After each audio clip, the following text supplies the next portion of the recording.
The Residency. Part 3. Malachi woke up slowly as though his mind were swimming up from the bottom of a murky lake.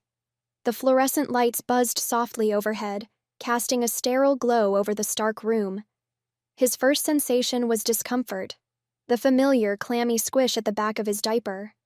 He closed his eyes again, trying to will himself back to sleep, but the crinkle of plastic against his skin brought him firmly back to reality. He was still here. He sat up, his t-shirt riding up slightly, and surveyed the small room. It was just as he'd left it. Bare walls, a single cot, and the faint smell of baby powder lingering in the air. A shiver ran through him, not from cold, but from the starkness of it all. This place didn't feel like a facility. It felt like a simulation of a nursery designed by someone who'd never seen a real one. The door creaked open, and Linda entered with her usual chipper energy. She carried a clipboard in one hand and a brightly colored bag in the other. "Good morning, sunshine," she said, her tone as bright as the overhead lights. Malachi sighed. "Morning." Linda's eyes scanned him with practiced efficiency. Her smile didn't falter as she said, "Looks like someone's got a bit of a situation this morning. Don't worry, we'll get you all cleaned up."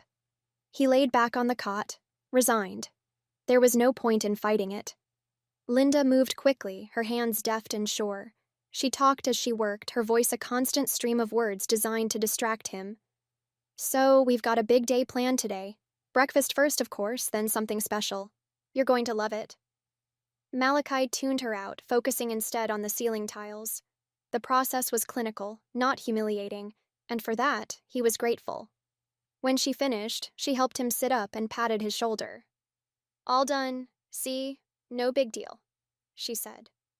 He nodded, muttering, "Thanks." Breakfast was served in the cafeteria, a room that, while spacious, felt oddly cozy. The walls were painted in soft, warm tones, and the lighting was natural, not the harsh fluorescence he'd expected. Rows of tables stretched across the space, each one filled with young men dressed exactly like Malachi.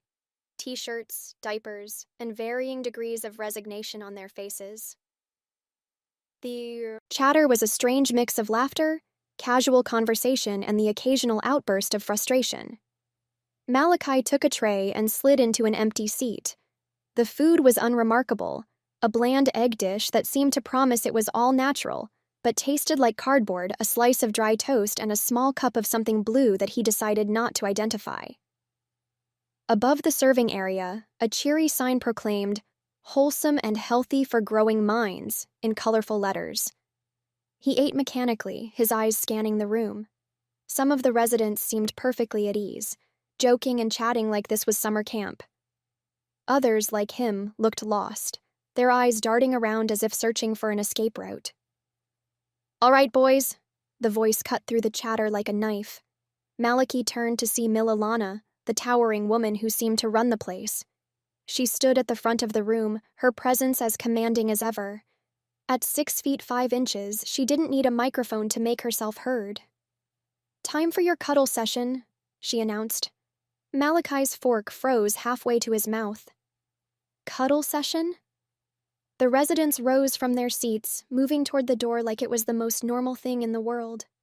Malachi hesitated, but Philip, a fellow resident, nudged him. "Come on," Philip said. "It's weird, I know, but just go with it. You'll get used to it." Malachi followed the group into a room that defied explanation. It was massive, with walls padded in soft, velvety material. The floor was covered in thick mats, and the air smelled of lavender, baby powder, and something less pleasant. Gentle music played in the background, a lullaby with just enough dissonance to set Malachi's teeth on edge. Mililana stood in the center of the room, her arms crossed. "Find a spot," she instructed. "Cuddling is good for your mental development. You'll thank me later." Malachi hung back, unsure. The others were already pairing off, settling onto the mats like this was the most natural thing in the world. Philip approached him again, patting the mat beside him. "You'll get used to it," Philip said, laying down. "Nobody's here forever, just about a year, but you gotta cooperate. It's for your own good." Reluctantly, Malachi joined him. He laid down stiffly, his eyes darting around the room. Philip closed his eyes and fell asleep almost instantly, his head resting on Malachi's shoulder. Malachi stared at the ceiling, his thoughts racing. Why am I here? Why am I cuddling with a grown man? Why does this room smell like lavender and regret? A tall woman in a white uniform approached, her sharp eyes locking onto him. Not sleeping? She asked. He shook his head. Not tired, he muttered. Close your eyes, she said firmly. This is important. Malachi obeyed but kept his thoughts spinning. Time crawled. The room's atmosphere, meant to be soothing, only amplified his unease. Finally, after what felt like an eternity, Lana clapped her hands. All right, boys, time to move on. They were herded onto the blue buses again, the vehicles as nondescript as ever. The windows were tinted so dark that the world outside was reduced to a shadowy blur. The bus rumbled down an endless stretch of highway, the other vehicles conspicuously absent. Malachi's thoughts wandered to escape, but the idea lacked urgency. He felt resigned. As the bus rolled into the facility after the trip, Malachi glanced out the window and saw something that made his breath catch. Hovering above a distant hill was a sleek, glowing structure. Its curved metallic frame shimmered in the fading light, and though it was far away, its presence was undeniable. A spaceship? His thoughts raced. Was this real? Or just another bizarre element of this surreal place? He shook his head, trying to dismiss it, but the image stayed with him. Later, as he boarded the same blue bus after another activity, he noticed something familiar in the design of its dashboard. The sleek panels and glowing lights bore a striking resemblance to the spaceship he'd seen.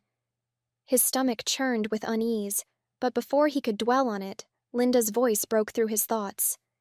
Come on, Malachi, let's get going. Her cheerful tone was at odds with the mounting dread he felt, but he followed her, climbing into his seat as the bus rumbled to life once more.